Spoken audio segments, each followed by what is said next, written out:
Hello and happy spring, everyone. I'm back with another sketchbook tour. This is my Hahnemühle toned paper watercolor sketchbook, but the majority of these pages are filled with gouache. But I'll take you through each page and show you some close-ups and maybe give you a little behind-the-scenes info. So let's get started.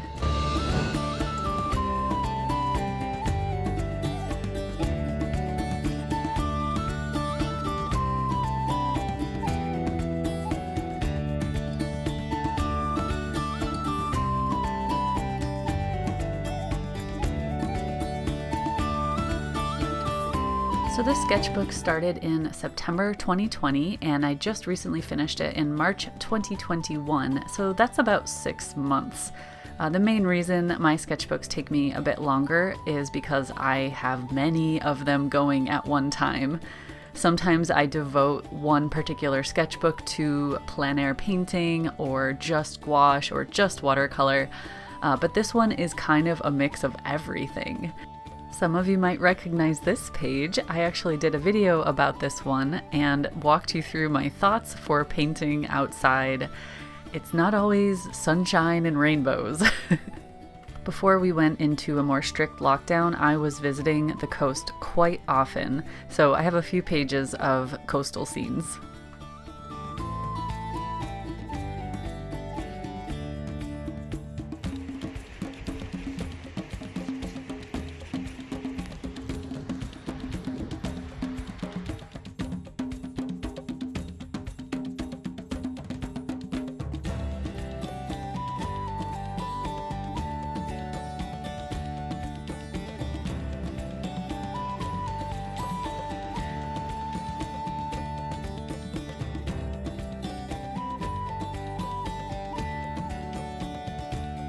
In these first few pages of the sketchbook, I was really trying to explore and push the limits of the paper just to see what was possible with layering and just a variety of the techniques I like to use. I found that the paper can really handle a lot of water and even really heavy application of gouache and ink. It's just a really robust paper. And now we've arrived at the point in the sketchbook where I wanted to tell a story about my trip to the Isle of Skye, and it was the most magical yet very windy and stormy weekend. Really couldn't ask for better weather. But I was really trying to be creative with my page layout and just be able to tell the story of our trip in a very creative visual way. So some people call this travel sketching or travel journaling, and even though I did it when I got home, I still kind of tried to capture that feeling.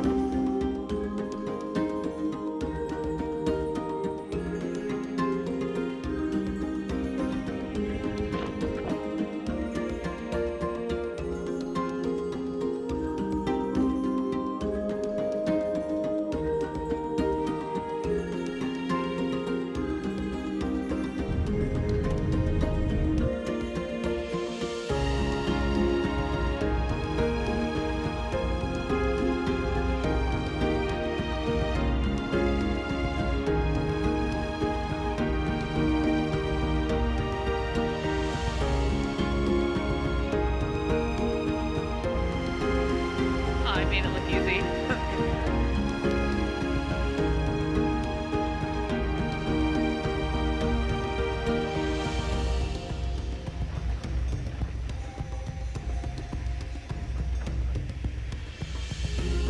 It took me a few pages to get used to this sort of style and really become more creative in how I laid out my pages. It didn't just happen automatically, but it was a really fun process, and now when I look back at these pages, they bring back these memories for me so strongly, which is exactly what I wanted.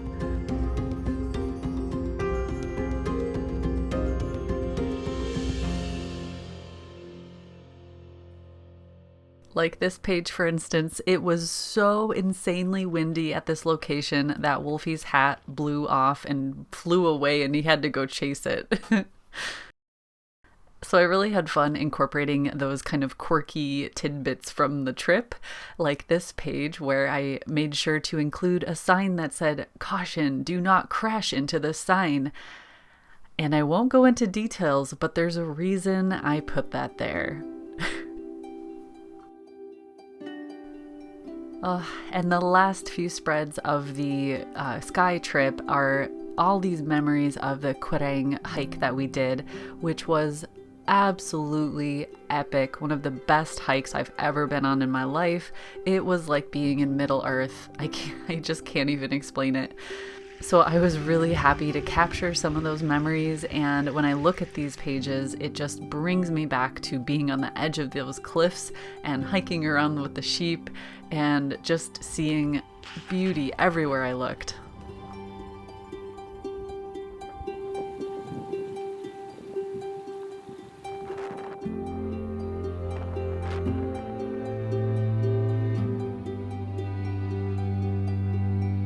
And then we have a spread of tree studies, one of my favorite subjects. Just different mediums and techniques and playing around with ideas.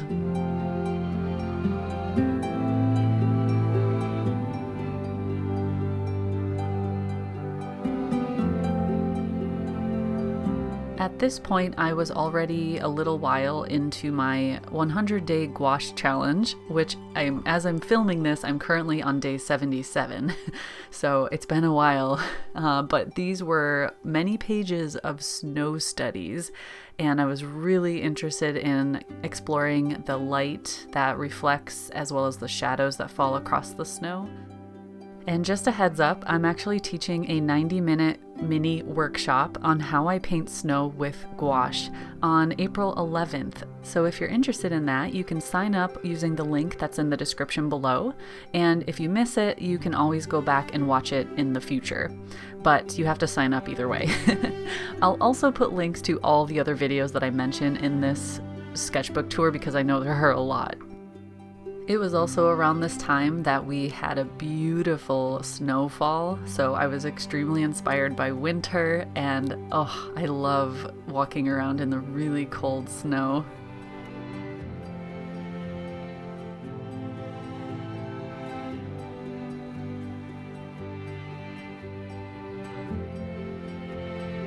If you want to watch more beautiful winter scenery, you can go find that in my recent winter vlog.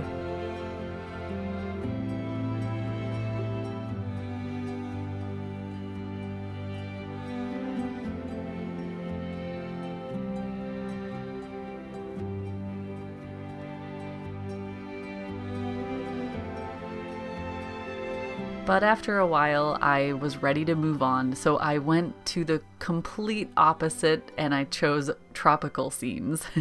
I focused for a little while on trying to get better at mixing these really vibrant tropical colors and just thinking about the light in a different way, a different type of environment.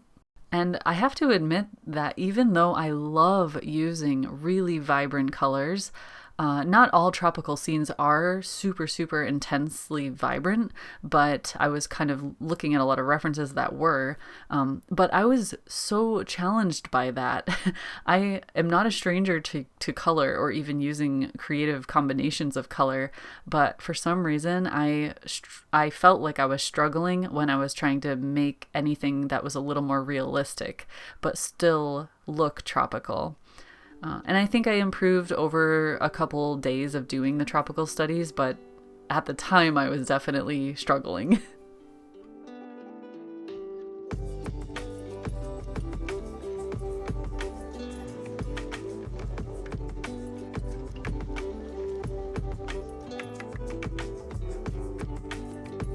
And then I veered off into left field and I went with something very illustrative and kind of 2D style. I was just kind of getting that out of my system, I guess. No real reason for it. And after going so simple, I wanted to do something more complex again, so I chose architecture and door studies, and I had a lot more of those outside of this sketchbook, which you can see on my Instagram. And then it was time for my comfort zone again, so I went back to rocks. I love painting and drawing rocks. It's so much fun to build up those forms, and in this case I was really exploring vibrant, fun colors. And I actually made a whole Skillshare class about this that I called Happy Canyons. So like I said, I'm not a stranger to vibrant tones or creative color combinations, and I was really able to explore that in these scenes. But then I kind of got sick of painting the same thing every day. Even though it was helpful, I just wanted to add more variety because 100 days of painting in a row is a lot. And I had to do whatever it took to stay interested in that project. So I jumped between lots of different subjects at this point and tried different color combinations, always working with a limited palette. That's just how I work. It was definitely a time of letting loose and just having fun in the sketchbook. I had already figured out how the paper works with my gouache. So yeah, some of these were little studies for commissions or just paintings I want to do bigger and more detailed in the future. Which brings us to the final page, a little forest study. And of course I made a video about that as well. So you'll find that in the description below. And thank you guys for joining me on this little journey through my sketchbook. I have tons of tutorials if you want to learn how I do what I do and grow your own landscape skills. But otherwise, I will see you all again soon.